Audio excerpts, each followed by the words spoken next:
So, what you been up to? I have been reliving a childhood favorite video game of mine, and by reliving, of course, it's Final Fantasy VII released a remake 4 years ago, Final Fantasy VII remake, and then a sequel to it this last week ago, Final Fantasy VII Rebirth. And Seven's my favorite game of all time. I love it. Really, really fun original game, and so I've been playing pretty much nonstop since last Wednesday night when it dropped at 11 o'clock. I'm at 65 hours through 7 days. So clocking in really much, pretty much work and video games and a little bit of sleep. So that's been what I've been up to. You've been You gaming ever, like a loon. I've been gaming like a loon. You ever gamed like a loon? I definitely have gamed like a loon, and surprisingly, I mean, listen, we're in the back half of our 30s now, so like Yeah. our gaming like a loon days are definitely in the rearview mirror. But Big time. last spring, my wife was sick, and I downloaded Battlefield Gothic Armada 2, which is a real-time strategy port of a beloved tabletop war game that I have recently been 3D printing the shit out of. I got a 3D printer last week. It's been Nice. amazing. Yeah. All I've been doing, like you're gaming, I'm 3D printing. It is that makes it seem like it's an active process. It's not. It just sits in Well, but there. you're figuring it I out, don't really right? watch it, but I It's your am, first 3D putting printer, putting so the little things on there and figuring it out. Anyway, I downloaded that game and it had been out for like 3 or 4 years, and I played it for whatever 10 or 15 minutes. And I was like, all right, well, I guess I'm just gonna I'm invested in this. I'm stuck in on yeah, this. I locked think in. I think I played it approximately 80 hours over like a 10-day span. That's And pretty good.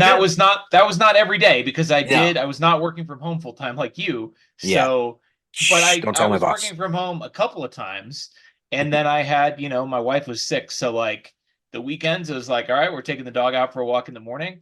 We'll Hmm. tire her out, then we're going to play 15 hours or 16 hours of this, and we're going to go to bed, Yep. we're going to wake up, and we're going to do it again. And it Yep. was awesome. Well, I need to have you 3D print me a Super Bowl ring.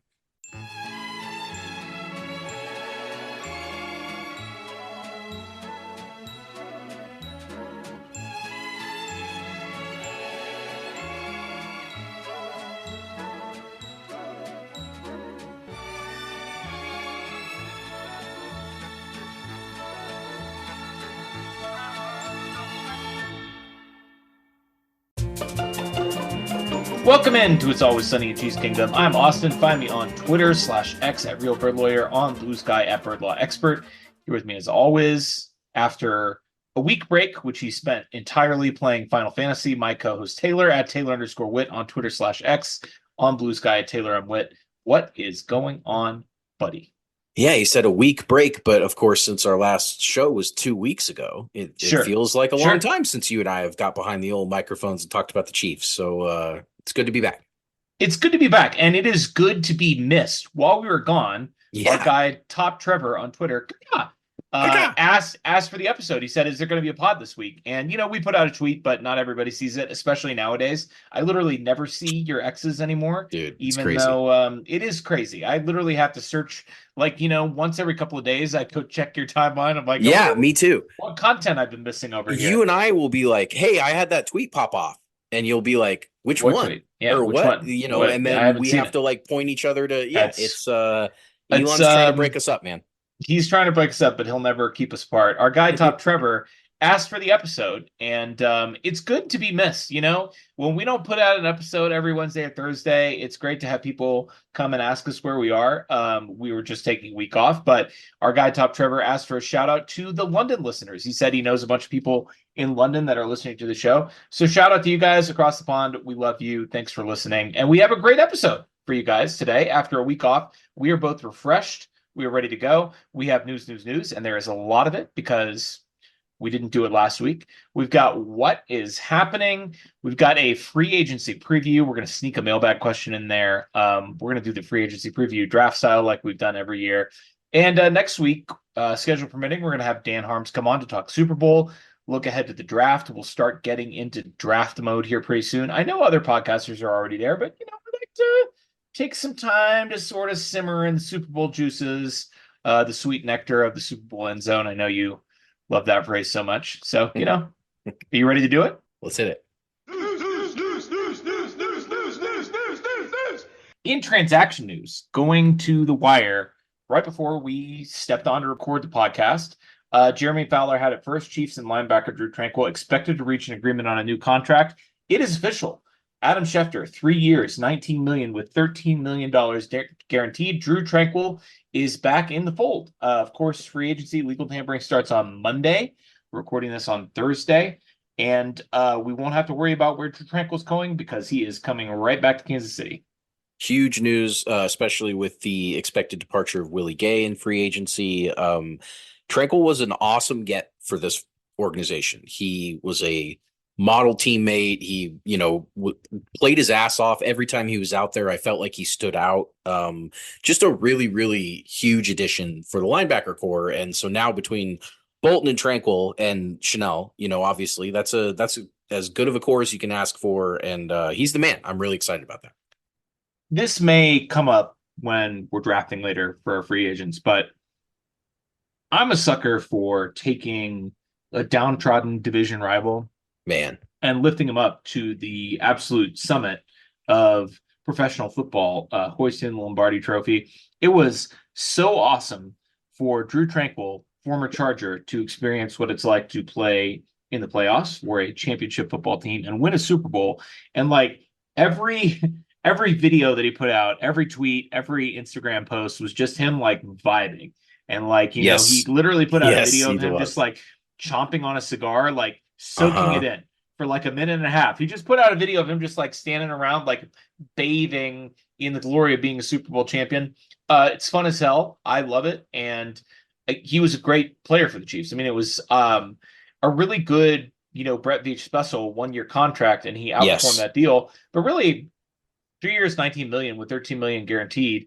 I mean, that's a little bit over 6 million a year. And for a linebacker of his caliber who had the success that he had, and especially when he came in, filled in for Willie Gay and Nick Bolton both, when those two kind of went through some injuries in the middle of the season, really Hmm. did a great job with that. And I know Spags, I'm sure, loves how smart he is and how versatile he is. So it's great to have a guy like that back in the fold. Win for both sides for sure, because a linebacker in the NFL is kind of it's tough to get another job. It's just it's hard. And at the same time, with the Chiefs, they know they've got a guy that can perform. So I mean, like you said, I feel like that number is very fair. It's not an overpay. It's not really an underpay. It's just kind of about what I would expect for a guy like Tranquil. So that's good for both sides. It does kind of make me think about my feelings towards the Chargers every time I think about like the fact that Tranquil was a longtime Charger. I mean, Sure, played over there. And then when he came over here, I didn't once think of him as like, oh, like that guy was a Charger. Like sure, right. I don't really care about them.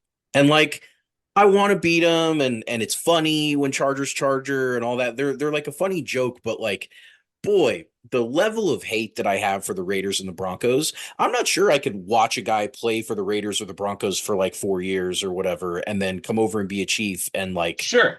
make me feel that good about it. Like it's just, I don't know. It just kind of reminds me that the Chargers are so poverty in everything they do, which includes not even be able to upset us. Like they're Right. just nothing. Sure.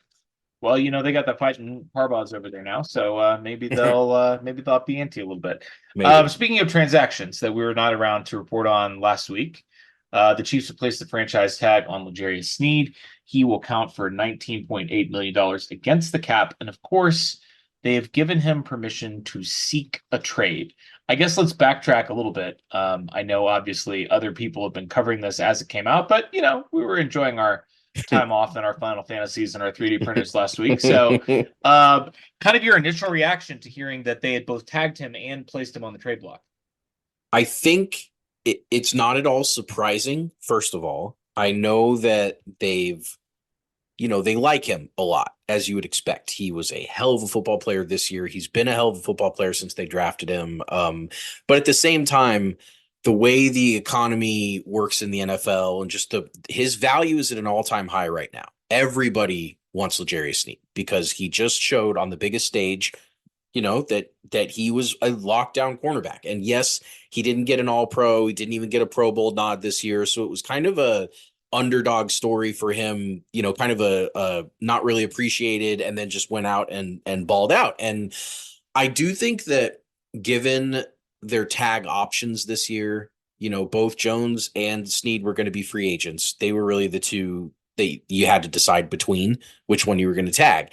And if they had tagged Jones, that would have made me feel a lot, I guess, better about their understanding that they were going to come to a long-term deal with Snead. But at the same time, I would have felt much worse about the prospects with Chris, which we'll talk about. But the fact that they tagged Snead, to me, that more just said that they felt better about extending Chris Jones, which is fine. And that's the way it was supposed to be. So the trade part of it is also part of the economy there, where like, yeah, if you're going to tag him, like it's better for the player to keep his options open for a long-term deal, whether it's with your team or another. So it is kind Sure. of throwing him a bone and saying like, hey, I know you don't, we franchise tag you, with which a lot of players will take as a slap in the face, as like we're not going to give you anything. You have to play for us. It's kind of a forced contract, but at the same time, they're saying, look, we'll do right by you.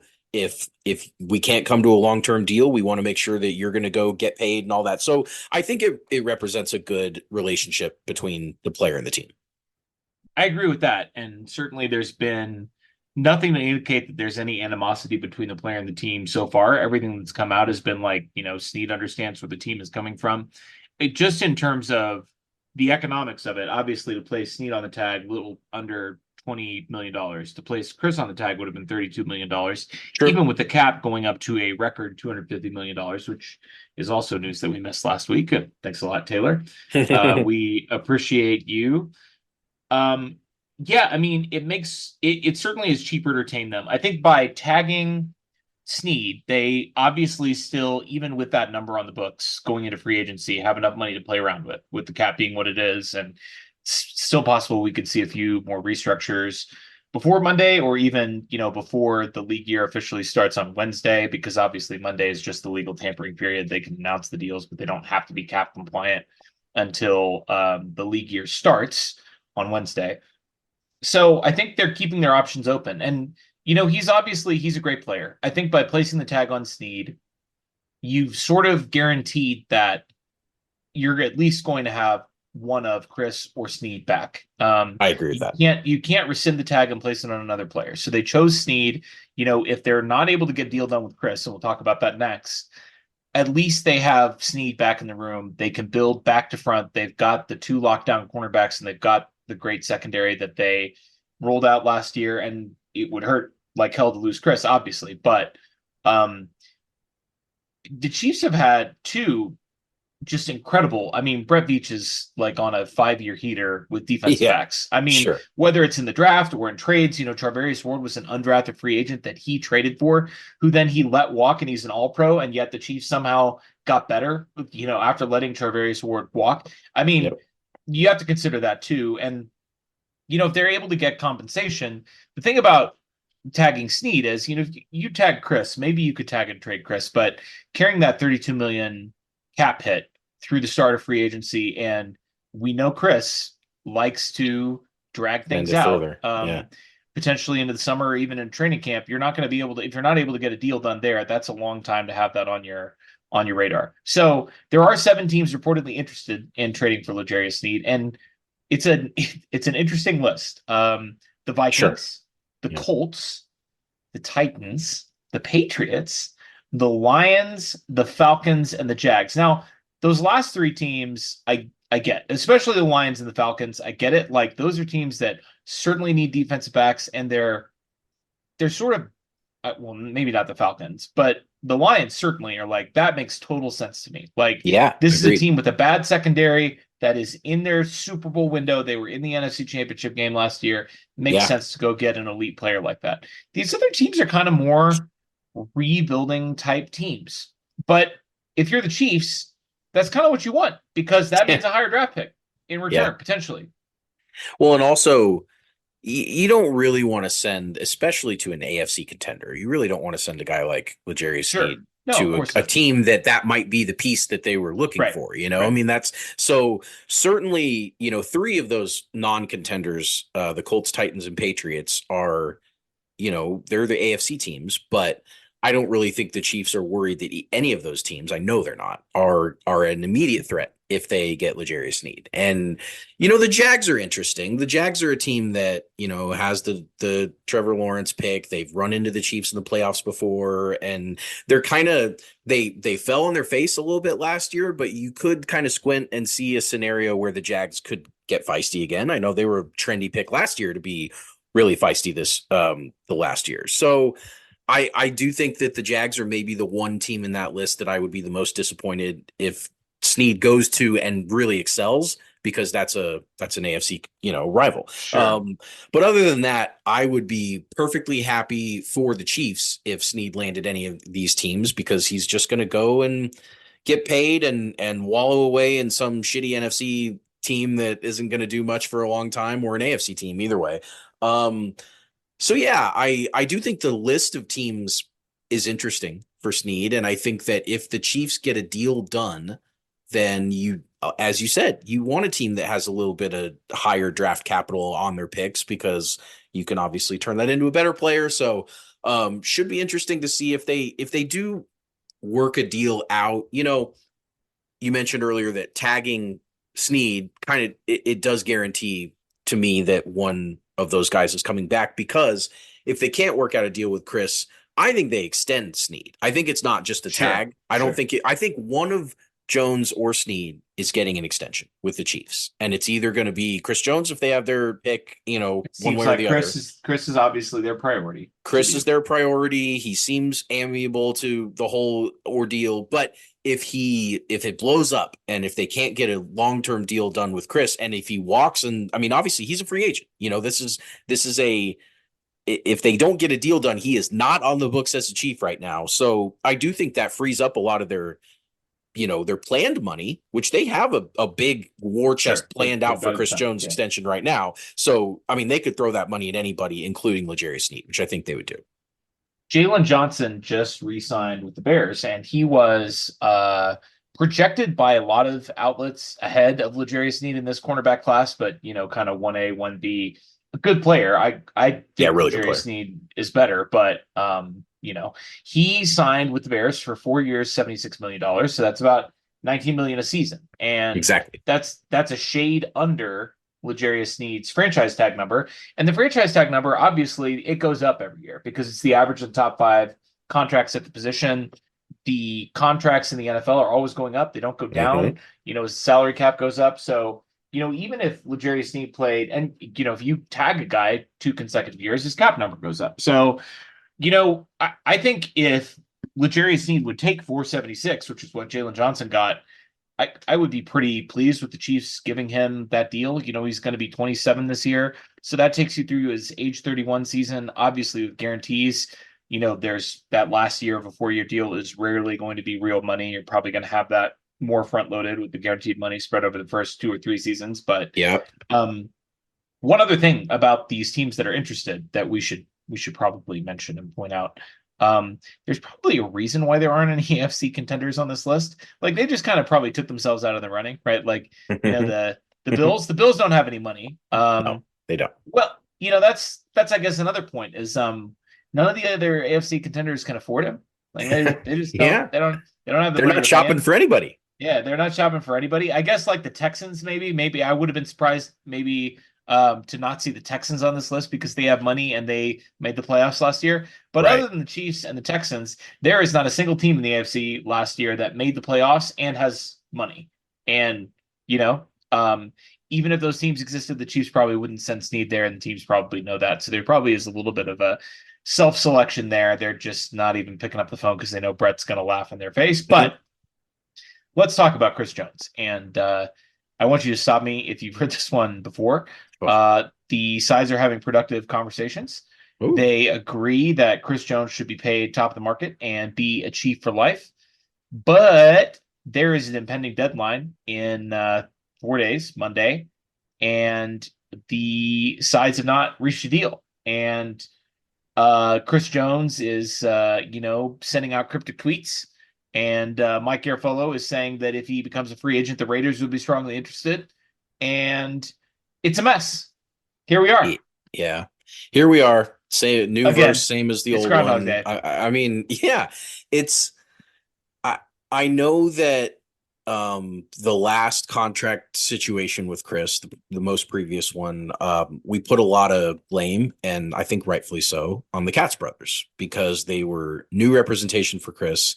Clearly, there was some messaging that was going out, from them around them that people it didn't really vibe with people. I think they bungled his whole deal, but at the end of the day, there is a bottom line, a through line between all of these issues with Chris over the years, and that it's Chris that Sure. he this is now the I guess third. I'm losing track. I mean, he had the one in 2019 holdout going into the 2020 And season he after the signed Super two Bowl. extensions, and this would be his third extension. So Yeah, and so I mean, he's had plenty of time to play the waiting game with the Chiefs to do the that this whole song and dance, and I just kind of wonder if at some point, as good as he is and as important as he is to the locker room, and I mean he's the best player on the defense, I still just wonder how much patience do the Chiefs have for this type of stuff. And maybe it's a lot. Maybe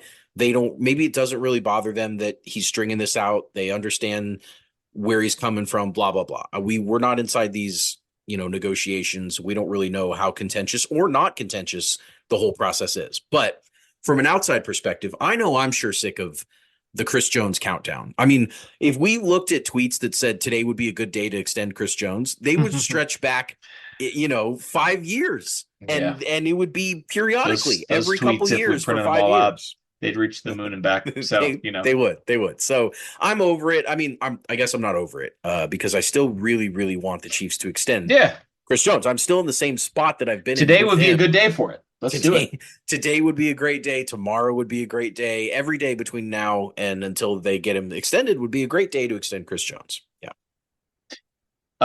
Let's talk about more positive news. We'll end this on a high note. Little transaction sandwich here with the problematic free agents in the middle. Sandwich between Drew and Steve Spagnuolo, returning on a new contract with the Chiefs to be the defensive coordinator. I've seen some reports speculating that he's being paid as much as $5 million a season. That he has become the highest paid assistant coach or coordinator in the NFL. I mean, what can you say about that except that it's richly deserved? And I sure am glad that he was such a bad head coach in St. Louis that no one has ever even thought to hire him as a head coach again God, no because joke. I mean it is crazy. We've obviously been talking about this, but no pure assistant coach coordinator has gone to the Hall of Fame as a coordinator. There have been obviously some coaches that have made their bones as coordinators, but then gone on to have some success and some championship success for the most part as head coaches. I mean, obviously, Steve's head coaching resume is not going to get him into the Hall of Fame, but uh, it would be cool and it would be completely justified and totally deserved if he was the first coordinator to make it into the Hall of Fame purely as a coordinator because the man is a legend. Literally the two best Super Bowl teams to not win the Super Bowl all time both lost to Steve Spagnuolo. Like, it is what it is. The guy's the GOAT. Yeah, in Spags we trust for sure. And I do think that it was great to see him kind of be thrust into the limelight this year because obviously in his time in Kansas City, even though he's been great and I think all the players have loved him the whole time, he's been underappreciated. And that's in part because the offense has always kind of taken the center stage of everything. And then this year, when the Chiefs needed the defense, time and time again, the defense delivered. And by the end of it, you did kind of get the sense that everyone around the league was like, well, yeah, we've known the whole time that Steve Spagnuolo is an all-time defensive coordinator. It's like, no, you weren't saying anything about this, Yeah, shut up. before this year. Like this is them kind of jumping on the Spags bandwagon that all of us Chiefs fans have been on for a while now. And he said in interviews after the Super Bowl, several of them, including one with, I believe, Peter Schrager, that he was asked, would you want to be a head coach again? And I really liked his approach to that answer, where he said, look, I'm competitive, just like my guys are competitive. I want to prove that I can do everything that, I want to challenge myself. And yeah, I have an innate desire to want to achieve the highest thing I can achieve in my profession, which is to be a successful head coach for a Right. coach in the NFL. But he said, I've been around the block. I'm content, with my career as it's been. Like, I'm proud of the work that I've done. And, so basically, like, yeah, I think I would like to be a coach, because I think that anyone who's in this business that's competitive, that's holding themselves accountable and stuff, they should want to be a head coach. Like, that's a lofty goal. But at the same time, he's not sitting there knocking everybody's door down saying, I gotta go coach somewhere. So it's kind of the best of both worlds for the Chiefs, because you have a guy that's driven and motivated and successful as a defensive coordinator, but that yet is obviously happy and into being Andy Reid's defensive coordinator. And for a guy like Reid that does all the offensive stuff, he really needs a defensive head coach to be Yeah. the best version of an Andy Reid team that you can have.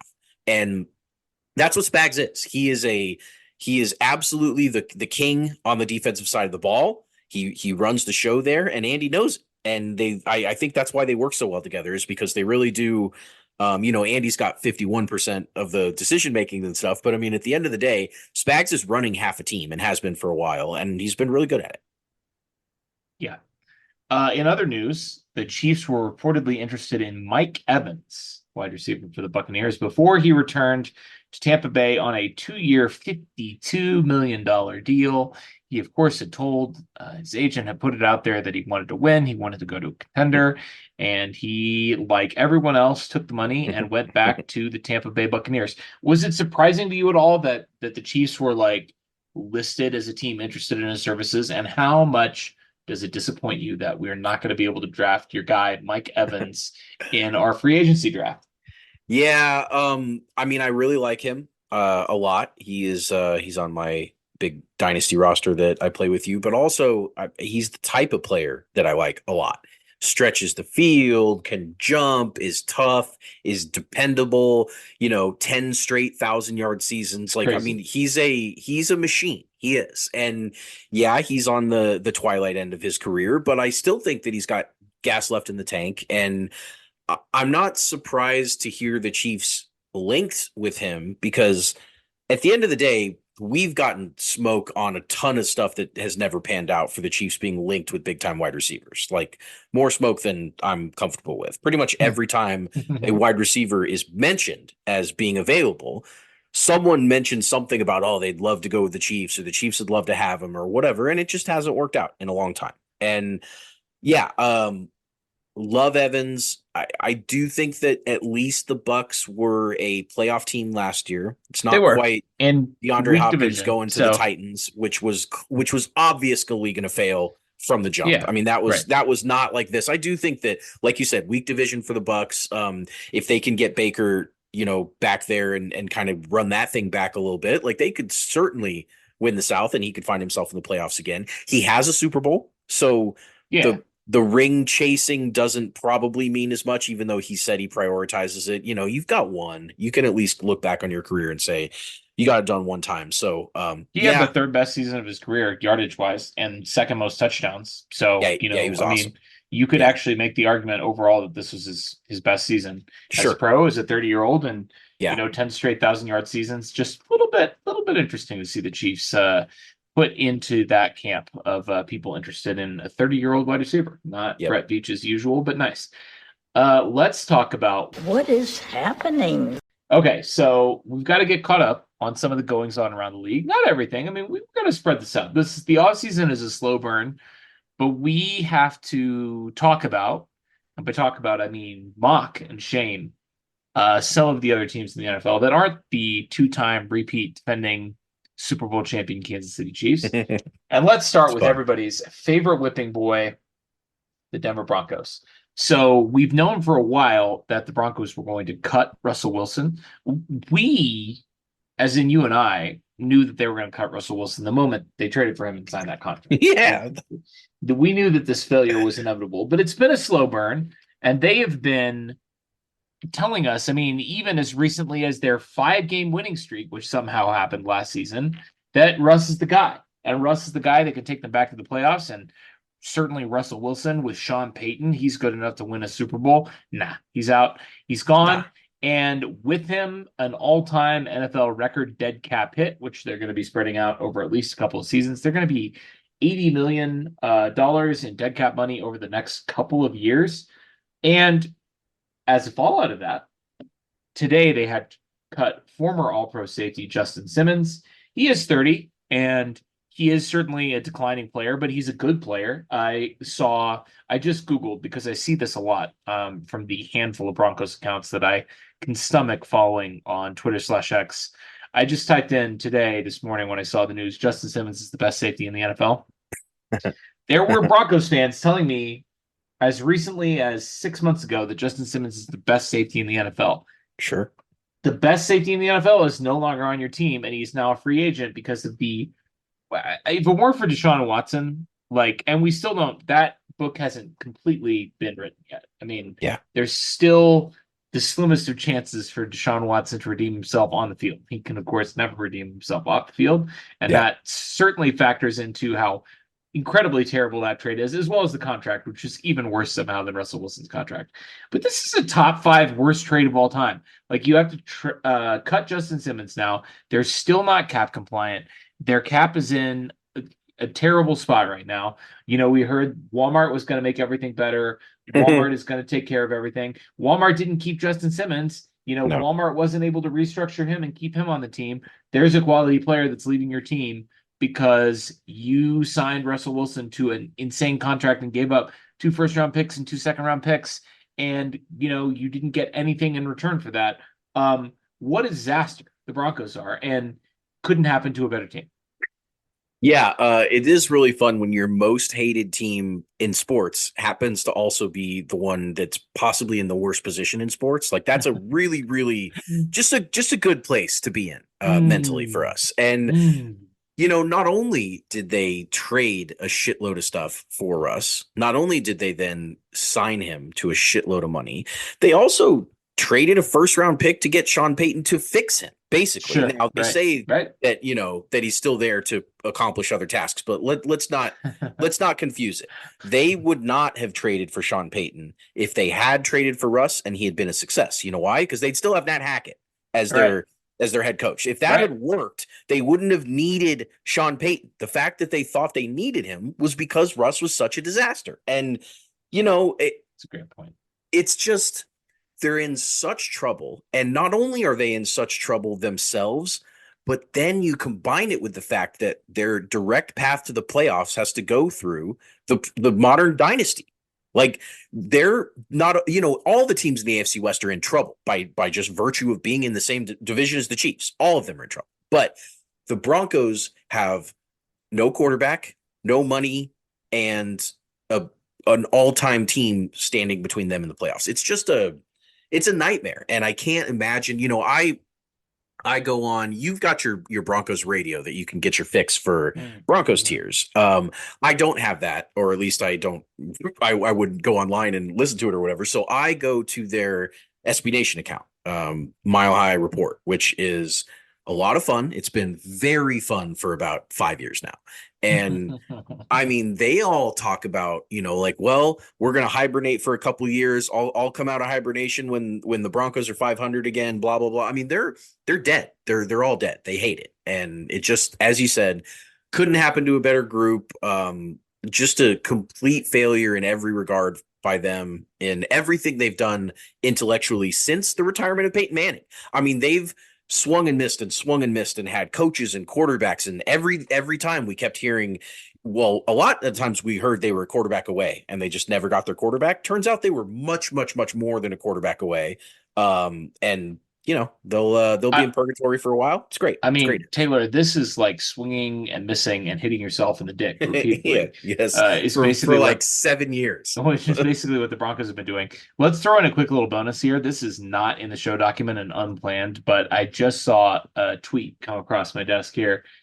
Cecil Lammy, who is plugged in with the Broncos here in Denver, tweets, "I'm told Russell Wilson is open to signing with the Raiders, and he's being advised to do so by those close to him." Now, what could be funnier than Russell Wilson being terrible for the Broncos, costing them $80 million in dead cap money, and then signing for a team to a new team for the league minimum and making the Broncos pay him $40 million a year for the next 2 years while he plays for somebody else if he signs for the Raiders. And he's terrible, except for Except for the two two times a games. year Yes, he yes. plays against the Broncos. That's the perfect scenario. That is, yeah. I mean, you literally Yeah. could not conceive a better scenario than Russell Wilson going to the Raiders, beating the Broncos twice a year for a couple more years while they're Yeah. paying him, Yeah. and otherwise being a total disaster, which is what he is at this point in his career. You know, that reminds me so much of the hilarity that was John Elway presenting the Lombardi Trophy in Oh my God. in the Raiders Stadium to the Oh, Chiefs. yeah. Like Keep the going.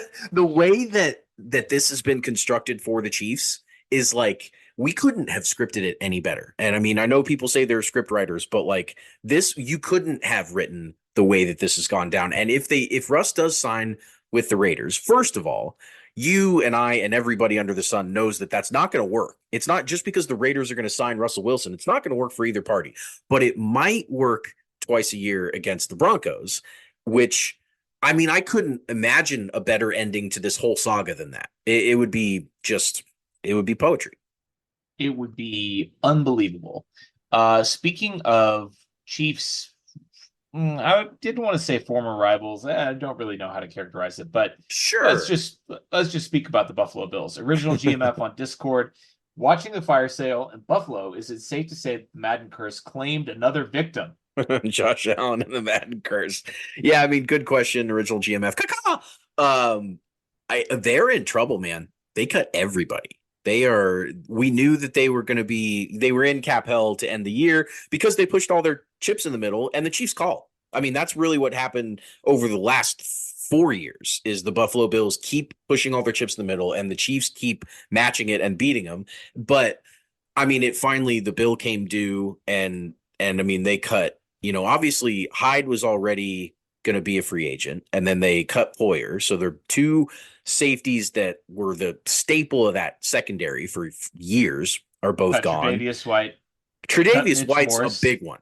I mean, that's one that, Trey White was always someone that they were saying was as soon as he gets healthy, we're going to screw you guys up. As soon as Tre'Davious White has a full season under his belt and I mean, it never happened. And he was the bit that the Bills got in the Mahomes trade when the Chiefs traded up to draft Mahomes. They got the first round pick that they used on Tre'Davious White. So they were always kind of in the camp of like, well, you guys got Mahomes, we got Allen and Trey White. So like, really we win. But like everyone obviously knew that wasn't true. And like you said, Mitch Morse, their starting center, who, former Chief legend, Mitch Morse and Missouri Tiger. But that's a big loss on their offensive line. Naeem Hines, which was not a huge loss, but clearly anytime you've got to cut somebody. And they gave up a 3rd round pick for him, I think. Yeah. So they traded for him midseason thinking that was their piece to get him over the top was Naeem Hines. And, I mean, you started this off by saying I don't really want to say former Chiefs rival because like the Bills are so weird. They both represented this idea of what a team that could beat the Chiefs might look like. Because for a lot of times when they would beat up on other teams or hell, beat up on the Chiefs in the regular season, you could kind of squint and be like, man, this team, if they really get it all together and they forget the fact that they're the Buffalo Bills, they could really be a problem. And then they kept remembering that they were the Buffalo Bills and not being a problem. And now I don't want to say they're not going to contend or they're not going to be competitive because you do have a top 2 or 3 quarterback in the NFL in Josh Allen. He's very, very, very good. Despite all of his flaws and issues, he's very good, but he is really boy, are they in trouble right now financially. And the Von Miller thing is they're still not cap compliant. They're still not cap compliant. They had to restructure Vaughn. Yeah, they Yep. had to kick the can down the road just to get closer to getting under the cap. And the Vaughn trade or the Vaughn deal was a huge, massive swing and miss by them also, which was funny. A Bronco going to the Bills and not working out for either. I mean, it's just very, very funny there. And, his new deal, he's going to get paid more money this year if he hits all these incentives, which he's not going to hit. But like, if he does hit all these incentives, it's a worse deal for them. They're going to pay him $20 million. Like, it's just, if he hits those, it's a bad deal for them either way. They're kicking the can down the road with him more after this restructure, which they should have just cut ties. They should have just cut him and eaten $17 million this year or whatever. But But unlike nope. the Broncos, they're like, we're contenders. We can't Yeah. we Yeah, can't they're suck delulu. for 2 years with $80 million in dead cap because we feel like We have Josh Allen. they haven't gotten over losing to us in the playoffs 3 times. Like they keep How telling could you? themselves, we're close. All we got to do is get by the Chiefs, and then every year they lose to us in the playoffs. And it's like we're close, but they're not close. They're No, going the wrong direction, no, and they are. they really just need to take the hit. They need to just take a Take deep their breath, L. take a step back, take the L. Eat the contract later, eat the contract now. Just put it in your mouth, eat the Von Miller contract, and in a couple of years, maybe you can take another run at the champs. But right now, it is not working out. Speaking of teams taking a run at the champs, this is hilarious. So Steve Spagnuolo was briefly and unceremoniously a free agent after the Super Bowl. His contract was up after last season, and guess who tried to hire him away, but the team that has lost to him twice in the Super Bowl in the last Sure. 5 years, the San Francisco 49ers made a run at hiring Steve Spagnuolo and then instead hired Nick Sorensen, their defensive back coach, because Sorensen's who played DB or coach DB definitely no defense, and there's no way that can possibly Triggered. backfire. And Brandon Staley coming Mm, in as assistant head coach. It's completely unclear what his defensive responsibilities are going to be, but man, it's crazy to me. Again, like the levels of humiliation that every team in the NFL besides the Chiefs are Yeah. subjecting themselves to in Yeah. the course of losing to the Chiefs, trying to beat the Chiefs, trying to be as good as the Chiefs, trying to suck so bad that they can eventually be good enough to beat the Chiefs. It's just fascinating to watch. Well, and you forgot dealing with the aftermath of not being able to beat the Chiefs. So, Sure. like, a lot of these teams, they tried. They tried their damnedest and it didn't work. And now they're looking around going, fuck. Like we sure messed up. I mean, this one's hilarious for so many reasons. We'll start with Brandon Staley, who, his background obviously was that he had hung out with Sean McVay for a little bit and kind of people thought that he was the defensive guru behind those Rams. Hey, and then one good season with Aaron Donald and Jalen Ramsey. I don't know if they had Jalen Ramsey when Staley was there. They did. They didn't have Vaughn okay. yet, but yeah. Okay, that's right. But either way, so then he comes to the Chargers, and what do we all remember about his time with the Chargers? I mean, not only the massive underdevelopment and underachieving that the team did in total, but his crazy decision making as a head coach that, really had nothing to do with his defensive prowess. It was all just the fact that when he was running the team, he didn't really know when to push the right button and all that stuff. And that obviously came back to bite him the year that he got fired. I mean, he couldn't do anything right. But so if you're going to hire Brandon Staley, do you really want to hire him as an assistant head coach? Is that the role that you want him to play? Like, I don't know. I don't know what the Niners are doing. I think it's very funny that they ran after Spags, the old saying, if you can't beat him, make him join you. Try and hire him. But sure. That didn't obviously work. They tried to, I get it. You have a big roadblock in front of you to win the Super Bowl. It's the Chiefs. How are you going to get rid of that roadblock? Well, part of the way you can get rid of it is try and take it down by hiring pieces of it off. And that makes some sense, but clearly that wasn't going to fly. So they're hilarious. They're like they're in a different situation than the Bills, but pretty similar. Like those two teams, the Chiefs have been responsible for just devastating those two teams multiple times over the last couple of years. And I mean, if the Chiefs run through the Bills or the Niners one more time in the playoffs, I can't imagine what it'll look like on the other side of that for those two teams. But I can't wait to find out. Boy, it's going to be a whole lot of fun to see who else can humiliate themselves in the Chiefs' path to a third consecutive Super Bowl championship. Let's take a quick gander at the mailbag here. We do have mailbag questions that come in from our Discord, and we've been a little bit negligent in responding to those. So understatement, yeah. We decided to pull one out. Jason from our Discord asked us to power rank the 6 Patrick Mahomes seasons. Now that is a prompt that That is the prompt that we're given. Thank you, Jason, for the excellent mailbag question. And I mean, this was as much information as we got. We are assuming that we're including the entirety. It's obviously a Mahomes season, so we're looking at his performance, independent from the teams, but obviously postseason success will be important here. What would be let's maybe start from the bottom. Sure. Let's go with the The worst worst season, season. because I feel Yeah. like this is I agree with you. the easy answer. And it's I 2020. thought it was too. 2021 was disappointing in a bunch of different reasons. Number one, they had that really poor offensive swoon where they were not able to figure out the too high. And that was kind of the first glimpse of the Chiefs being pretty mortal on offense in the entire Mahomes era.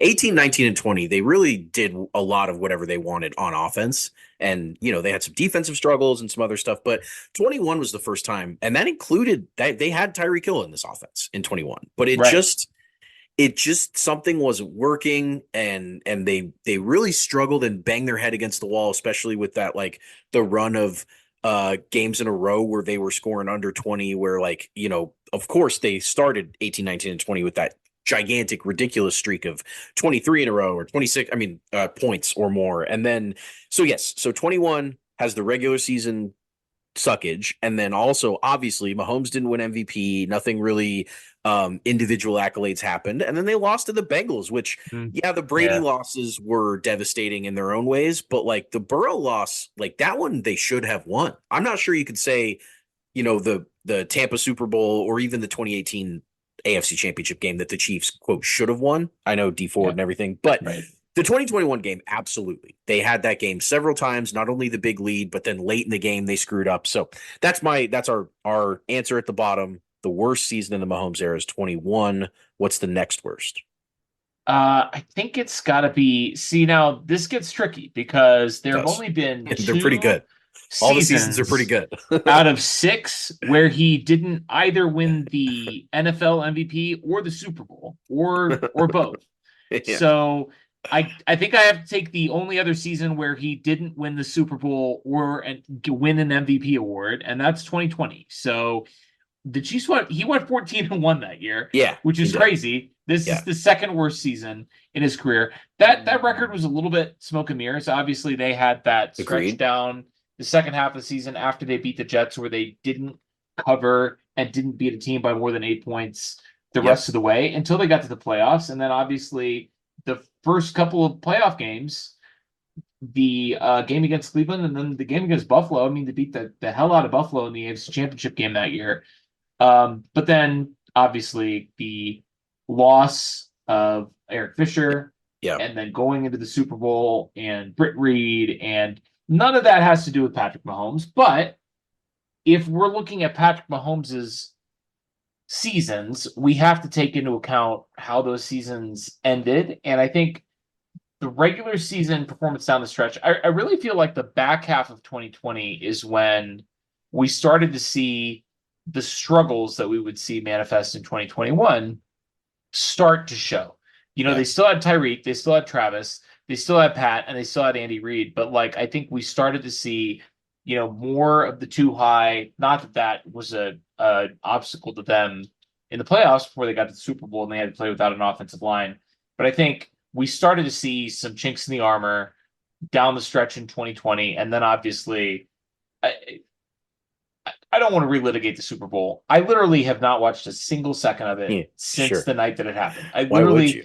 I have never watched it, and I will never watch it again. And I didn't even see the end of the game. We were watching it together. Yeah. It was during the pandemic. Yeah, we rage quit. It was just our pod. We rage quit in the third quarter, or maybe the early fourth quarter. I will never go back and watch it again. But, I'm tired of defending that performance. He was good, and obviously the highlight throws in that game were amazing, and it's great that they recognize, and by they I mean his opponents, the mic'd up, I'm glad that they recognized what a heroic performance that was, but I don't need to defend it as good. Like, there were some good plays in there, but like, if you took 2023 Patrick Mahomes and put him back in that situation, against that defense with that offensive line, he has a better game. Like it just Yeah, I agree. I he agree. wasn't He's more leveled mature up now. enough Hmm. at that point to understand how he was going to need to win that game, and he didn't get a lot of help either. But like if you put current Patrick Mahomes back in that game, I think the results would be different. And so I don't know. It's an interesting thought. That has to be the second one from the bottom for me. So where are we going from here? So now we have some pretty good seasons left, obviously. MVPs and Yeah, Super Bowls not galore. yeah, not too bad. I think between 18, 19, 22, and 23, this last season, despite the unbelievable end to the year by the team, I mean, Mahomes didn't win MVP. They struggled on offense. He was fine. He threw a career high in interceptions. He had some heroic plays, but there really wasn't anything this year in 23 that was like an iconic. I mean, there were, but like just because the nature of Mahomes, but not like Sure. something in his career that you look back and you're like, holy shit, how did he pull that off in 23? They were just a complete team. And the complete team performance is great. And it obviously wins rings, reliably. And I will take a complete team performance moving forward. But he didn't have to play hero ball. When he did, he could. But 23 just kind of sits there as like, all right, it wasn't this like insane superhero like performance. It was just he's a vet. He's a vet by now and did what he had to do. The team did what they had to do. I think that's the third from the bottom for me. I can get on board with that. I think and it's tough too because obviously he had to overcome a lot of adversity that really was not his fault. Yeah, correct. But at the same time, I don't know. It was a tough year, and I think it was a little bit rough, obviously, before we came back and won the Super Bowl and made Yeah. everything better forever Yeah, and totally. always. But Totally. like, remember the Bills game? I do. The I blow do. up that he had afterwards, and people were getting on him personally for that, and people have always gotten him on personally for all kinds of stupid things. But that was a legitimate gripe. Not that I expect him. I Yeah. mean, like I He thought, showed a great. chink in the armor He was saying what we were all thinking, which was that was a yeah. really stupid call, and Yeah. it was statistically borne out that that was an egregious, outrageous thing to call in that situation to take the probable game-winning touchdown off the board. But like, it wore on him, and Hmm. I think Hmm. if I'm sure if you asked him, how meaningful this one was, it obviously is a hugely meaningful season and a Yes. hugely meaningful accomplishment, but it Yes. wasn't good a lot of the time. No, You it know, was infuriating a lot of the times. it was. No, I think that's a completely fair choice for third from last, so fourth out of six. So now we're really picking from the Splitting cream of hairs. we're really Yeah, picking from the cream of the crop here, we and are. We are. I think 2018 has to come next because he didn't win a Super Bowl, but he did win an MVP and he did throw for 5,000 yards and he did throw for 50 touchdowns and he did win the Chiefs' first home playoff game in like 30 years and he did get to the first of six AFC Championship games in a row, but he did allow the Chiefs to host their first AFC Championship game. And I mean, Pretty special season. pretty amazing season. Pretty amazing that is third from the top Yeah, it because is. It that is. would be the best season, certainly by a quarterback for like easily 20 teams in the league, probably, I right? mean, I it's mean, probably like outside of Super Bowl winning seasons. well, that's what It, I mean. So like oh, I see what you're saying. Yeah, you'd sure, have to sure. take into account that there might be a few teams out there that have less statistically prolific seasons, but But maybe won they a ring. win a Super Bowl at the end. Sure. Maybe you could Kurt throw. Warner or Sure, I was someone. gonna say Yeah. you throw Kurt Warner in there. Yeah, You yeah, yeah. throw a couple of Brady seasons in there, a couple Manning or a Manning season in there. Yep. You know, Rogers in 10 was very good. But you're right. you could maybe throw Marino up there. He got to the Super Bowl and Mhm. lost in '84, and he had 48, and that was the record for a long time. But still, I mean, like this is Yeah, a yeah. Yeah. hugely All-time impressive performance in season, 2018. an all-time great quarterback season, including the playoffs, and it's number three. So that's where we're Yeah, at. it was a magical time also just from the fan perspective, thinking about what 2018 represented for the new normal in Chiefs Kingdom. And, this kid came in and nobody really knew what to expect. And I mean, these were his first, other than the 2017 finale, his first year starting in the NFL, and he throws 50 touchdowns. And some of that is kind of the like taking the NFL by surprise aspect. Like people just didn't really give Mahomes a lot of respect early on. And he made him pay for it a lot and had that kind of young energy where he didn't really know what he didn't know and he didn't really know what not to do and all that stuff. And I mean, it worked for a really long time for him. But, obviously if we're ranking the seasons, you gotta have some Super Bowl wins above that one. So, I think third slots right in great there. And so then we're going to second. And so we're choosing between 19 and 22. 19 was the first Super Bowl win, the Super Bowl 54 win, but he got hurt that year and missed 2 games. And you and I were in the game in Denver where he got hurt, and that obviously is going to stick with me like PTSD for a long time. That was Sure. that was a rough experience. But he was brilliant when he played that year. I mean, was very, very effective and efficient, and really just kind of showed that next level of Mahomes after 2018, which wasn't 50 touchdowns. It was only 26, but like he did what he had to do. He kind of started to accomplish all that stuff. I'm going with 2019 as the second, best or most impressive year, just because there were some struggles, but at the end of the day, hoisting the Lombardi, coming back down from 10, Wasp, all the insane. I mean, hell, the Houston comeback. So when I said that the Denver game's going to stick with me with PTSD, that Houston game is maybe my favorite sports experience in person of all time. And in fact, I don't think I can think of one that would top that, including the Bengals AFC title win. I was going to say the Bengals game. I mean, I think the Houston game. I think the Houston game was better just from like a pandemonium perspective, just from like this roller coaster of down to as up as you can possibly be. I mean, it's going to stick with me just as far as like the raw emotions from that game. It was incredible. So I'm going 19 second. I think that's completely fair. I'm in agreement with you there. I think the thing about 19 too is that even though the offense wasn't quite as prolific in the regular season, and obviously some of that had to do with Mahomes getting injured and then playing hurt, the playoff offense, as you alluded to, was outrageous. 51 points against the Texans, 35 against the Titans, and then 31 in the Super Bowl. I mean, they averaged over 40 points for this playoff run, and that's wild. It's like an all-time great offensive run in the playoffs. It started obviously being down 24-0 and then scoring whatever it was, 7 straight touchdowns or something like that. Yeah. And that was the best of the 2018 offense coming out in the playoffs. And at the best time. Yeah. The 2018 team obviously had good offensive performance in the playoffs against the Colts and the Patriots, but they certainly weren't scoring 50. Nope. They weren't putting up a 50 burger on the board. The number of times a playoff team has scored 50 points in the history of the NFL, it can't be that high. I mean, no, I think it's 4 or something. I mean, it's certainly it's certainly very low. It has not happened. But and also that 18 team got shut out in the first half of the Patriots game. Yes, they clawed their way back and made it a game, but like they struggled. And Mahomes only had the 1 rushing touchdown against the Colts. That was kind of a defensive and running type of game. So I mean, it was 19. They showed up when they needed to. But then obviously, number 1.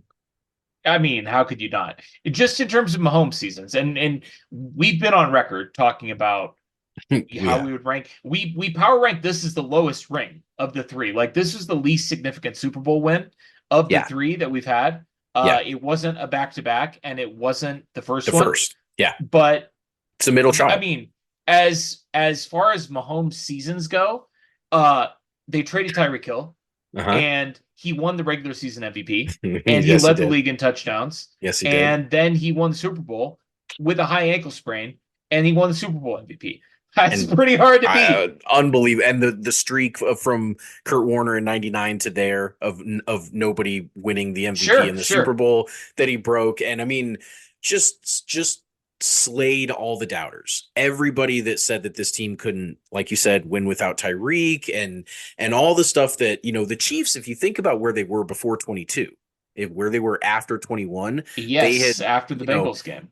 In 4 years, and this is crazy to think about, the Chiefs had one Super Bowl win in 4 Right. years. So Right. like, that's a low That's, that's a low level of success for that this was team. a low ebb. It was a It low was ebb for really it sure. was dark times for the Chiefs to go I mean, after the people were 2021 saying season. They were the cooked. They were dynasty that done. wasn't, Yeah, that's it's right. a failed That's right. dynasty because you only got one ring. Yep. And then, of course, the 2022 season just put everything back on the table, legacy wise and conversationally, and all that stuff. So, yeah, it was not as significant when you think about the emotions involved with the other two of the Super Bowl as the fans, because, like you said, wasn't the back to back, wasn't the first, but his performance in 22 was the stuff that really turned him into, he was a phenom, and he was a borderline Hall of Famer after 21 already with the single ring, just based on how those 4 years had gone statistically for him. But then 22 is where the first time where you could seriously talk about him on the Mount Rushmore of quarterbacks. It was his second ring. Yeah, The absolutely. second ring for him is massive narrative wise. And you win the MVP, and that's his second MVP. And so we immediately had those conversations about only 14 or four quarterbacks ever had won multiple MVPs and multiple Super Bowls. That's it. That's the only, it was Manning, Montana, Brady, and Mahomes. And so he put himself on the Mount Rushmore after 22. I think you have to name that as number one. It's the best run you can have other than having an undefeated season. Winning the MVP and winning the Super Bowl in the same year, it's as good as it gets. Really good. You know what else is going to be good is NFL free agency. Legal tampering starts on Monday. And as is tradition, we are going to preview it draft style. So we have a list, each of us, of all the free agents out there that we are interested in bringing in as Kansas City Chiefs. And we're going to do this snake style. So you'll get the first pick, I'll get 2 picks, you'll get 2 picks, etc. We're each going to pick 5 guys. And I'll give you the opportunity here to toot your own horn. You've picked some players in this draft before that have ended up as Chiefs. Yeah, notably Joe Tooney. I forget what the history is with this is exactly, but I know that one of the years I was really into the idea of bringing in a big time guard, and the Chiefs did it. So we do occasionally hit on this. It is hard. They did it, and it was hugely successful. And it was a slam dunk. It was a slam not dunk. Only was it a great call by you that they did it. They did it. Yeah. I mean, he's like been one of the most successful free agent signings in team history. Yes, absolutely. So, and this is partly fit, it's partly wish, it's partly, just kind of some team needs stuff. Yeah, exactly. Like we just all those things. Yeah, we're kind of shooting from the hip here, just saying like, wouldn't it be cool? Or I think maybe the Chiefs are going to go in this direction or something. And so I'm going to start us off with the first pick. I'm a sucker for offense, and despite other needs on the team and despite other, potentially better fits for the team, or maybe even more likely fits for the team, this team cannot enter next season without making a significant move at wide receiver. Whether that's draft, whether that's trade, or whether that's free agency, I cannot say. But what I can say is that they cannot go into next season without trying to make a splash, not just your low level guys, but they gotta move the needle. And so given the wide receivers that have come off the board from tags, and I mean, T Higgins, Michael Pittman, Mike Evans, those guys that are clearly guys that I would have been all over for the Chiefs going after. I'm going to pick Calvin Ridley, number one. And it's because I think that he's probably the consensus number one wide receiver talent wise available. At least I've seen him certainly number one on several lists. And he is the type of talent that, he was amazing in Atlanta before all of his kind of derailment with personal stuff and the gambling and all that. But he had a pretty good year for the Jags last year, and now he's a free agent again. And it just kind of feels like, number one, I would love for him to not go back to the Jags and not go back to another AFC team. And then, the Chiefs have to make a big splash. And to me, if I'm picking number one here, it's got to be a big splash wide receiver, and he's the one. So Calvin Ridley. I like that pick. It's an interesting one because obviously he's had a really interesting career. He is an older guy, but when he was the number 2 to Julio Jones in Atlanta, and even after Julio sort of started to go downhill, he was immensely productive. And I agree with you that the Chiefs need a wide receiver. I'll just roll you right into my first picks here. I mean, I was thinking similarly. I actually didn't have Calvin Ridley on my list at all. But I'm actually going to go with a wide receiver for my number one pick as well. And I can't believe that I'm saying this. It's really a weak. It's always a weak free agency class, right? Yeah. And I should say, I did not mention this in the preview. We're not taking Chiefs, current or former Chiefs. Yes, that's why Chris So Jones was not picked Chris first. Jones, Willie Gay. Yes, correct. We could have technically picked Chris Jones first, but we didn't want to put that energy out there. It's kind of boring too. And it's kind of boring too. We all know that Chris Jones is the best player in free agency. That's why we all want the Chiefs to sign Chris Jones, and we want the Katz brothers to. I was going to say die in a fire, but that's they're maybe a little bit litigious. I don't really there you go. I don't really want to go down that route. Yeah, but anyway, we just don't like want them to something to hospitalize them before Monday so that Chris can maybe just do his own thing and do what he wants to do. Yeah. I'm going to take Marquise Brown with my first pick. And I'm going to be honest with you. It doesn't thrill me, but didn't me there are some things about Hollywood Brown that I enjoy. So he is related to hereditarily and also in terms of his play to Antonio Brown. He fortunately is not related to Antonio Brown in terms of his off-field behavior. At least certainly not at the level. Although, to be clear, Antonio Brown wasn't quite at the same level when he was 27 years old either. 27 is it's still a hair older than Brett Veach likes to target in free agency. He really loves to get, he got Justin Reed as a free agent at 25, which is really like the youngest age that you could reasonably hit free agency. Yeah, it's like he's like Leo DiCaprio. You hit 25 and he's just not interested. Yeah, sure, exactly. And this is going to be an interesting class for him because obviously the Chiefs are going hard after Chris Jones. Chris Jones is 30. You had Calvin Ridley. Calvin Ridley's 29. He's going to be 30. Correct. Yeah, I wasn't very thrilled about that. About his age. You've got some other guys on this list that that are going to be up there in age that would make sense for the Chiefs. But is Brett Veach going to break the tradition? 27 is right kind of in that range where I could see it. Certainly if it's like a 2 or 3 year deal and it's maybe a little bit front loaded. Here's kind of your vital statistics on Marquise Brown, right? He ran a 4.27 at his pro day. He is an inch shorter than Tyreek Hill. He's a little bit lighter than Tyreek Hill. He's a little bit slower because he ran a 4.27 and Tyreek unofficially ran like a 4.22. Yeah. And he's worse at football. So he's basically like Tyreek, but worse in every way. Tyreek at home. We have Tyreek at home. Tyreek at home. He's Tyreek at home. And he obviously is not Tyreek. Nobody's Tyreek. Nobody even approximates Tyreek. Xavier Worthy's not Tyreek, even though he broke the combine speed record. Nobody's Tyreek. But he kind of does a lot of things pretty well and kind of brings a similar skill set. And even that Antonio Brown skill set. I remember Brett Veach 4 or 5 years ago, before Antonio Brown really went off the deep end and could no longer be talked about favorably in NFL circles in any capacity. Brett Veach was like, these are the kind of wide receivers that we want. The guys that are great route runners, but also understand how to freelance. And when our quarterback, who is Patrick Mahomes, who's the best scrambler and, is the best in the league at keeping his eyes downfield when he's scrambling, he's always getting out of the pocket to throw. I don't know. They're both are named Brown. They're literally related. They're both fast and shiftier, smaller wide receivers. So Marquise Brown is my first pick. I don't feel great about it, but I feel fine about it. Sure. That's fair. So I get another one, and I sense that wide receiver is going to be high on your board. So I'm going to double dip here. You son of a bitch. And I'm going to go with Darnell Mooney. Yeah. So he was on my board. Listen, I don't feel great about this one either, but this to me is a little bit similar to, not that they're the same type of player, but this is the same kind of signing as Juju Smith-Schuster in a lot of different ways. Let me explain. Yeah. Number one, Darnell Mooney did not come into the league at age 20 like Juju. Juju had played like 7 seasons when he hit free agency at age 27. It wasn't quite that many, but it was a lot.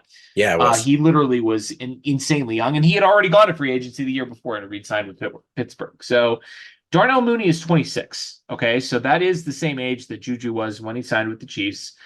And similarly to Juju, again, not that they're the same player, but he had early success in the league, and he had a breakout season in his second year, 1,000 yard season in his second season, 1,055 yards, 4 touchdowns. I mean, this is a guy who, I think a fifth round pick, had 631 receiving yards as a rookie, and he only started 9 games that year. He got under 100 targets and had 631 yards. So really productive his first 2 years. Now then, Mhm. third and fourth seasons come around, and for Juju, this was like his third through sixth seasons. Had some trouble staying on the field. He missed 4 games in 2022. He missed a couple of games last year, or 5 games in 2022. Missed a couple of games last year, and he was on a bad team with a bad quarterback, which is exactly the situation that Juju Smith-Schuster found himself in Pittsburgh, in the twilight of Ben Roethlisberger's career, when he couldn't throw the ball downfield and their offense was a disaster. And I just think that there's a lot of meat on the bone here, potentially, for the Chiefs. He's not too old for Brett Veach to DiCaprio him. He's also and he's got, like the difference between him and Juju is, I mean, he's really more of an outside X down the field win with speed receiver, which is not what Sure. Juju was. Juju was, Nope. big slot who was going to win over the middle of the field. But Yeah.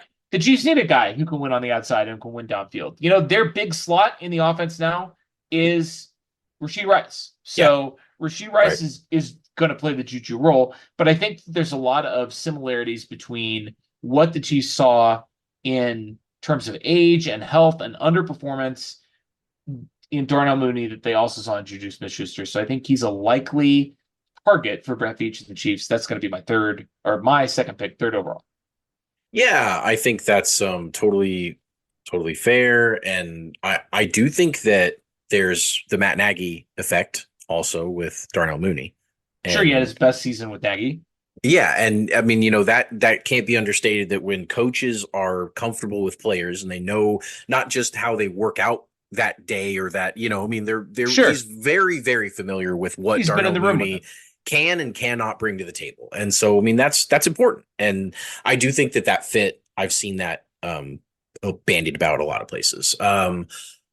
Let's go. So I'm going to shift gears and I'm going to pick a guy that is very versatile, that a lot of people expected the New England Patriots to bring back this year that they did not, which is tackle guard, offensive line player, Michael Onwenu, who has had a ton of starts in his career all over the line, and is a guy that so he 20 starts at right guard, 5 at left guard, 13 at right tackle, and actually Bill lined him up 3 times to start the game, first play of the game at tight end, even though he's obviously just a big tackle eligible tackle. Anyway, so just Bill being Bill. Just Bill doing Belichick stuff. But at the end of the day, he is he was a 6th round pick in 2020 and is a guy that has clearly played on the line a lot. And for a guy that asks a lot out of his offensive linemen, has a really high expectation out of them. And, they had to transition tag Kyle Duggar. And so they just couldn't tag them both. The Patriots got into a situation where they had to let one of them walk, and they chose their safety over Onwenu. But I really like him. And I mean, he's 6'3", 350. He's 26. He's a big kid. And the Chiefs need some line help, certainly. And to get a person that you can move around is always a fun chess piece, for not only to cover for injuries, but they've got this whole Juwan Taylor situation at right tackle. Yeah.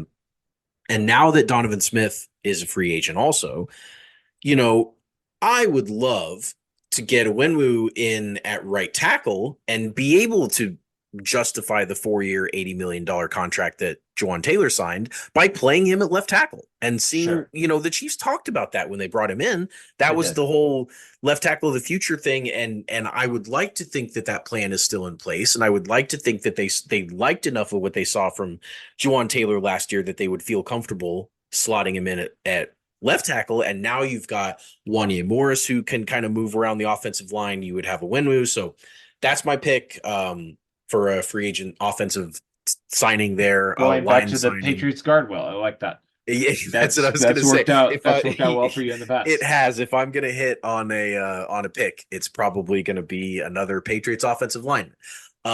So then Yeah, now you have for fifth. yes, so now that I have fifth, couple guys I would really like, but I think I'm gonna go in a class that has a lot of available talent at this position, and that's the safety Mhm. position, the one that I just mentioned that Kyle Duggar, the Patriots transition tagged him. He joins a long, illustrious list of safeties right now. Not only Simmons and Hyde and Poyer and those guys, but I do think those guys are probably a little too rich for my blood right now, just based on what the other Chiefs' needs are and where their money's at. And so I think based on price and fit, I'm going to go with Geno Stone, who was Okay. a Raven last year Sure. and was all over the field, got picks. I believe he was second in the NFL in picks. I'm not looking at it now, but if he wasn't second, he was certainly top three.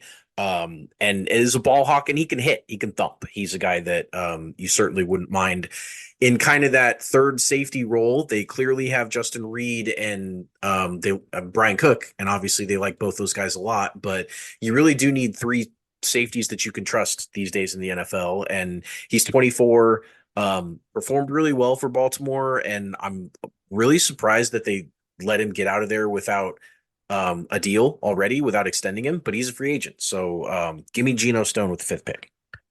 I like where you're going there, and I love the idea of. I mean, there are teams that just get it at certain positions Yes, and good point. areas on the field, and I think the Ravens and defensive backs. I mean, Yeah. it's kind of like Washington and cornerbacks, right? When you're drafting, it just is like Yes. that's Yeah. a team that understands how to coach DBs, and they've CBU. had a great secondary for as long as Harbaugh's been the coach there. 25 years old. Like you said, I mean, the Chiefs are a couple seasons removed from signing another 25-year-old safety, Justin Reed, and that's obviously it's been up and down, but it's worked out beautifully in the end. So I like that pick a lot for you. He wasn't on Yeah. my board, but Confirmed that he was second in the NFL in picks with 7. Only I Deron mean, Bland had more with sure. 8. So I mean, he had a hell of a year last year for the Ravens. These are my two picks since I have two. I don't need to take them in the order. I'm just going to dovetail your pick there with the safeties because Okay. obviously I think I would be floored. I don't know if either of us are going to get the prediction right on exactly who the player is going to be. Yeah, probably I not. would I would be floored if the Chiefs didn't sign a safety Yeah, I because agree. although they have two really good, strong quality starters in Justin Reed and obviously Brian Cook's going to be coming back from injury and we haven't heard how that recovery is going. We saw a little bit of it in the franchise, him watching the playoff games, and they got Mike Edwards there as a rotational guy that they can kind of sub in, who's certainly adequate and came up with some big plays down the stretch. But they need another guy. You mentioned it. Spags loves his three safety looks. Yeah. Especially if they're going to have Snead back there. Snead and McDuffie plus the three safeties. You bring a third guy in. That's the best secondary in the NFL. Like, I mean, not particularly close. If they add a piece, and they could always draft a safety in the draft too. They've certainly have invested some decent draft capital in the safety position over the years. Cook was a third round pick. Before that, obviously they had oh gosh, now I'm gonna forget his name. He got hurt his rookie year against the Chargers and Thornhill. One Thornhill. Juan Thornhill. We hardly knew you, Juan Thornhill. Anyway, all that to say that I could certainly see the Chiefs making a run in the draft at a safety position, but I would be surprised if they didn't get a safety out of this market because it's so saturated that I think they can make a play for a veteran safety. And I kind of teased this earlier, and I'm glad you didn't swoop me here. I, I'm really into the idea of taking an AFC West rival player and Oh redeeming boy. him in I the was eyes wondering about of God and everyone. And that. I I kind of want to kick the tires on Justin Simmons. All right. I mean, So he's really listen, good. listen. He was at one point the best safety in the NFL. He's no longer the best safety in the NFL. Let's be honest. Even though Broncos fans were tweeting it 6 months ago, he is, I think, still probably a pretty good player. And I he is agree. 30 years old, but this is a guy who was a perennial All Pro, and we know how much Spags loves his three safeties. And what I would like and appreciate about having Justin Simmons out here, and I know this is maybe a concern for a player that's entering his age 30 season, but he's like a true center field type. And the Chiefs have not really had that player under Spags. Juan Thornhill sort of fulfilled that role a little bit in his rookie year before he had the injury, and that kind of sapped his range a little bit. Tyrann Mathieu was not a true center fielder. Tyrann Mathieu was good in coverage, and he had some elite seasons in coverage when he was with the Chiefs, but he also had a bad season, his last year with the Chiefs in coverage. Justin Reed's sort of been on and off, but he'll hit people. Same thing with Brian Cook. Justin Simmons, 30 interceptions since he came into the league. That's the most in the league since he entered the league. And he is not a thumper, but he is a great center fielder. And I think having a true center fielder to let Spags get dirty with Brian Cook and Justin Reed, and if he's back, L'Jarius Sneed, obviously Trent McDuffie, who was the blitzer last year, Leo Chenal, getting tricky with all those guys in the middle with Justin Simmons over the top as a center fielder. I think that would be intriguing. And here's where he gets redeemed. The guy has never made the playoffs one single time in his entire 8-year career as a Denver Bronco. Oh, that's why. He was drafted in 2016, the year after they won the Super Bowl. He has beaten the Chiefs once. It was last year. So, but for that, goofy Thursday night or whatever it was, Saturday afternoon, whenever in the week it was, and I think it was a Thursday game. I thought whenever I've already blocked it out. And Mahomes had the flu, obviously, and the Chiefs played terribly and had five turnovers in that game. If Justin Simmons doesn't get the start in that game because he played like 2 snaps and then came out with an injury, he would have gone over 14 against the Chiefs in his Denver Broncos career. So taking a guy like that, I mean, you saw Drew Tranquil, 4 years as a Charger. His reaction to coming over and winning a championship, I mean, it'd be pretty sweet if Justin Simmons, I agree. Obviously, it's a foregone conclusion, would make the playoffs for the first time in his career as a Chief. But bringing him over and having him win a ring with the Chiefs for a three-peat, it'd be pretty spicy. I'm into that. Pretty fun. I have 2 more picks left and 1 more before I cede it back to you. So yes, I'm going to take a Brett Veach special here, and it's going to be Chase Young, the defensive end, for obviously the Commanders. Now and San Fran. 49er. Yeah. He played against the Chiefs in the Super Bowl. Now, the big knock on Chase Young, besides health, which obviously is a significant concern, was effort. Like he had a couple of big games when he came over to the Niners, middle of the year, and then he just kind of disappeared. And he showed up in the first half of the Super Bowl. He was playing well then. Showed that he still had some juice. I mean, this is a top 2 overall pick. And this is where I mentioned the Brett Veach special. This is the Brett Veach special. You got a 25-year-old edge who was a former top 2 pick, and he's still only 25 years old, and he's hitting free agency. I mean, that has reclamation project written all over it. Now, I am a little bit concerned that somebody is going to give him a bag just because he's a former number 2 overall pick, and he's 25 years old. And those players historically make bank. I kind of don't think that that's going to happen with him because the aforementioned effort issues. I think that a lot of teams in the NFL are completely turned off by that, right? Like, I think there is a mentality amongst many coaches and teams in the NFL that the one thing that you can control when you're on the field all the time is your level of effort. And if you're not putting in a consistent level of effort, we don't want you on the team. I don't think that the Chiefs are one of those teams because I think the Chiefs correctly believe that they can take any player and, put them under Steve Spagnuolo and across the sideline from Patrick Mahomes or on the same sideline as Patrick Mahomes. Andy Reid, Travis Kelce, etc. Travis Kelce and Andy Reid, Hall of Famers, a team chasing a 3rd consecutive Super Bowl ring. I think the Chiefs feel like they can fix effort problems and they can fix want to. And so the chance to get a guy with Chase Young's ability and ceiling and pedigree at his age, I mean, give him, I don't want to say give him the Charles Omenihu contract because I'm not sure that I want to pay him quite that much money, but give him something like that. I mean, Charles Omenihu was coming off of, he obviously had not coming into the Chiefs, but had some injury woes in the past. And the Chiefs knew that they weren't going to get him for the first 6 games of the season because he was on a Sure. suspension. Yeah. Give Chase Young a 2-year deal and give him an incentive-laden deal and see if you can't just knock that one out of the park. And if you don't, that's fine, so be it. But I think that's a gamble worth taking, so he's my pick here. Yeah, nobody would blame the Chiefs for trying on that one. And in fact, wherever Chase Young does land in free agency, I think that team's going to be pretty pleased with that attempt. Whether it'll work or not is one thing, but he seems like a pretty good player. Yeah, you got to try. Yeah, you got to try. So my next pick is going to be a guy who is 24 years old, 6'7", and 364 pounds, which is pretty beefy. And those are all enticing numbers. I like that. They are. And of course, this is oft talked about, but oft injured Mekhi Becton, the tackle for the Jets. I love this. Who, they picked him high. He never quite was able to put it all together for a year to the point where he was, doing the stuff that I think the Jets thought he could do, but certainly with the Chiefs' just track record of success and everything involved there, I think that a change of scenery out of New York, how would that not help anybody? You can ask McCole Hardman about that. And I think Becton is a guy that also represents this, just like, if you hit it, it works exquisitely. Like that's, these are the types of swings that when you take in free agency, you want to be able to knock one out of the park. You don't want a safe pick.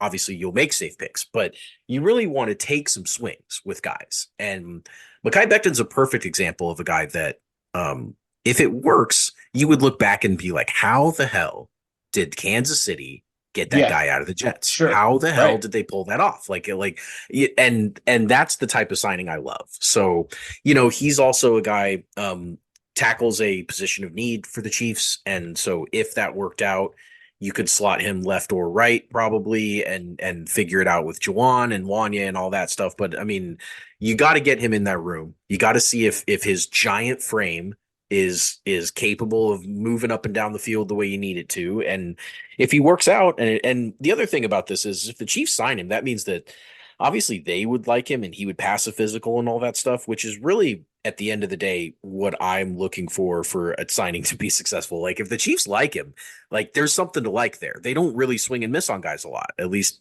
athletic profiles like this. So Becton would go there. My I love that, pick, by the way, just before you take your next pick. Sure. Because that again, that's a big time Brett Veach special. He's going to be big time. He's going to be 25 when the season starts, but a guy that's 24 that's about to hit free agency that was the 11th overall pick. Oh my God.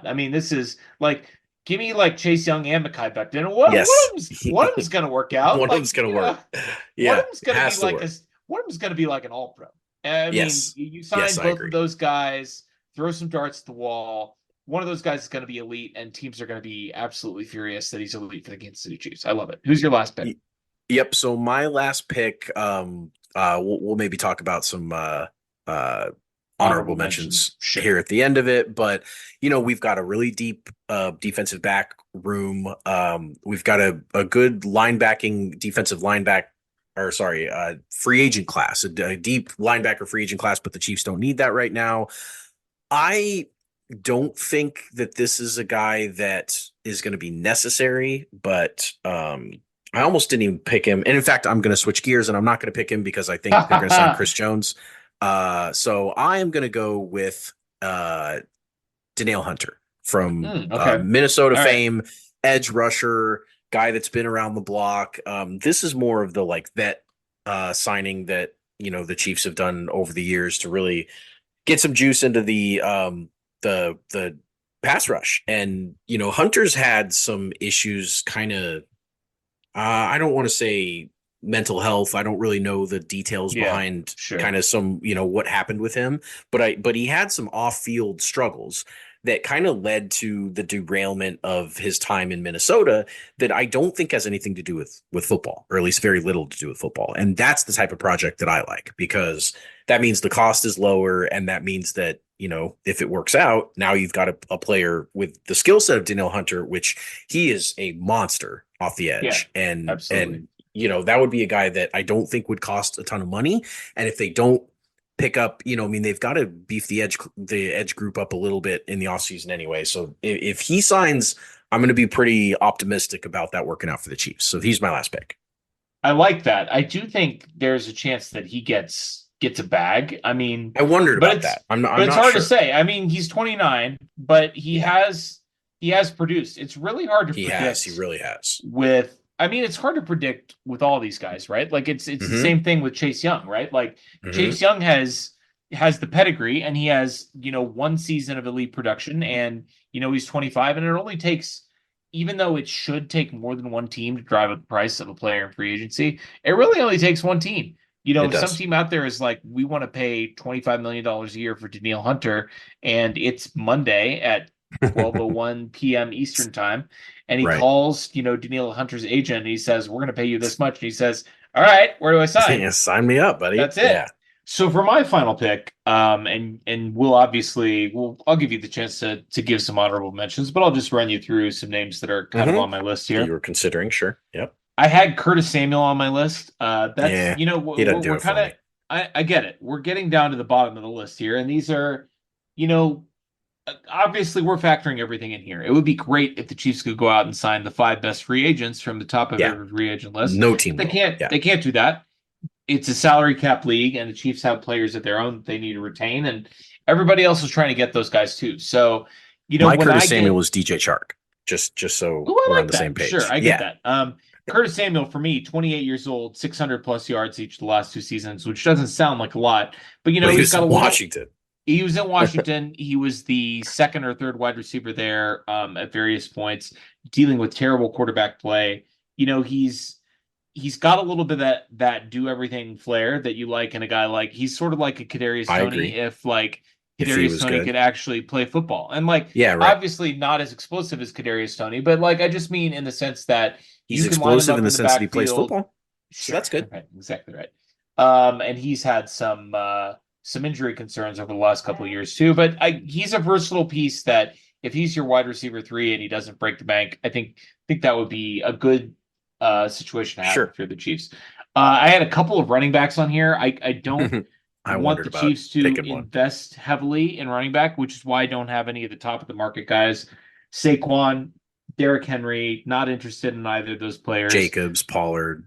Jacobs, Pollard is on my list, and Okay, I he think gets an he's honorable mention from me because it's really tough, right? Like Pollard of 2022 Pollard, grade A, prime yeah, beefcake. sure. Okay, I mean Yeah, what that happened to that guy. dude? I don't know, and that's the problem. He's Yeah, 27, and he just didn't look explosive for the Cowboys last year. And 2 years ago, as a compliment to Zeke, yeah, like that Tony Pollard, you yes, stick him in the Chiefs offense with Isaiah Pacheco as like the sure, bruiser sure. between the tackles guy, and you have Tony Pollard to run, outside zone and get into space and catch the ball out of the backfield on third down. If he got even 80% Three of that quarters. Yeah, sure. burst back, right? Like Yep. that would be a tremendous weapon in this offense. And the other guy that I had as an honorable mention, a running back, same kind of situation, is DeAndre Swift, Of who course, I I'm a big fan of finally him. kicked off of my dynasty team this past season. I traded You him did. in a package for Kyron Williams on the precipice of the playoffs, and then I got eliminated in the first round anyway because that's how fantasy football works, and it's painful and it's terrible. But like DeAndre Swift has got tools. He has never quite put it together, but I think he comes to Kansas City. He's again like a complementary back to Isaiah Pacheco, who has some home run potential. I think that would Yeah. really be an intriguing addition to the offense. But the last guy that I have on the list, and I don't know if this is somebody that you were thinking about before you pivoted because you said the Chiefs are going to sign Chris Jones. Yeah.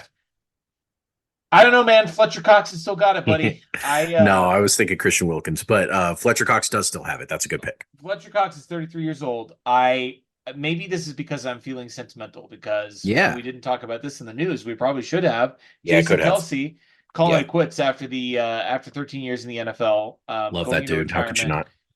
not?